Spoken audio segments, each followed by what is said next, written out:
नमस्कार.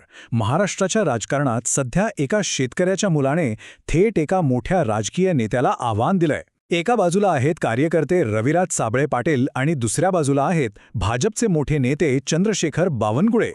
एका जमिनीच्या प्रश्नावरून सुरू झालेला हा वाद आता थेट राजकीय अस्तित्वाच्या लढाईपर्यंत पोचलाय.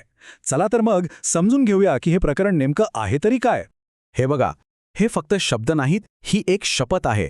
रविराज साबळे यांनी थेट चंद्रशेखर बावनकुळे यांच्या राजकीय पदाला, त्यांच्या खुर्चीला आव्हान दिलंय. या एका वाक्यातूनच या संघर्षाची तीव्रता आपल्या लक्षात येते. पण प्रश्न हा आहे की एवढं मोठं आव्हान देण्याची वेळ आलीच का? प्रत्येक मोठ्या वादाची सुरुवात कुठून तरी होते, नाही का? या प्रकरणातही तसंच झालं. या संपूर्ण संघर्षाची ठिणगी पडली ती एका जमिनीबद्दल विचारलेल्या साध्या सरळ प्रश्नामुळे. आणि हाच प्रश्न नंतर वादाचं केंद्र बनला. आणि ही जमीन म्हणजे काही लहान सहान तुकडा नाहीये. तब्बल 1147 एकर. ह्याच जमिनीच्या मालकीवरून साबळे यांनी पहिला सवाल उपस्थित केला होता. रविराज साबळे यांनी काय केलं?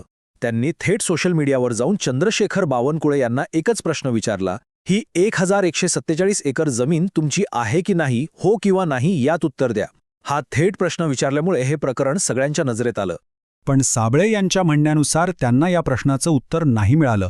उलट त्यांच्यावर झाला कायदेशीर पलटवार, म्हणजे प्रश्नाच्या बदल्यात कायदेशीर कारवाई सुरू झाली. एक एक करून त्यांच्यावर कारवाई झाली.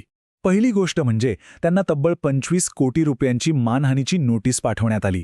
आणि इथेच हे प्रकरण थांबलं नाही, तर त्यानंतर थेट बावनकुळे यांच्या पत्नीने पोलिसात FIR दाखल केला. म्हणजे प्रश्नाचं उत्तर कायदेशीर मार्गाने दिलं गेलं, असं साबळे यांचं म्हणणं आहे. आता या FIR मधली एक गोष्ट खूप इंटरेस्टिंग आहे, आणि ती म्हणजे ही तक्रार दाखल कुठे झाली. हे ठिकाण साबळे यांच्या बचावाचा एक महत्त्वाचा मुद्दा बनलाय.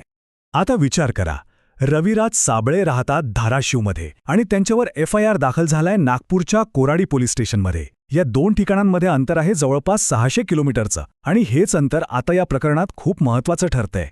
आणि हे आरोपही काही साधेसुधे नाहीयेत. म्हणजे बघा, विनयभंग, एखाद्या महिलेचा पाठलाग करणं आणि IT ॲक्टनुसार अश्लील साहित्य पसरवणं, हे सगळे गंभीर गुन्हे त्यांच्यावर लावण्यात आले आहेत. आणि याच 600 किलोमीटरच्या अंतरावरून साबळे यांनी एक उपरोधिक पण बोचरी टीका केली आहे. ते म्हणतात, 600 किलोमीटर दूर बसून मी असे गुन्हे कसे काय करू शकतो, हा त्यांचा सवाल आहे. या कायदेशीर कारवाईने साबळे घाबरले असं अजिबात झालं नाही. उलट त्यांनी आपला लढा आणखीनच तीव्र केला. त्यांनी याला थेट सत्तेने केलेला हल्ला मानून प्रतिकार करायचं ठरवलं. साबळे यांनी या लढ्याला आता एक सामान्य माणूस विरुद्ध शक्तिशाली व्यवस्था असं स्वरूप दिलंय.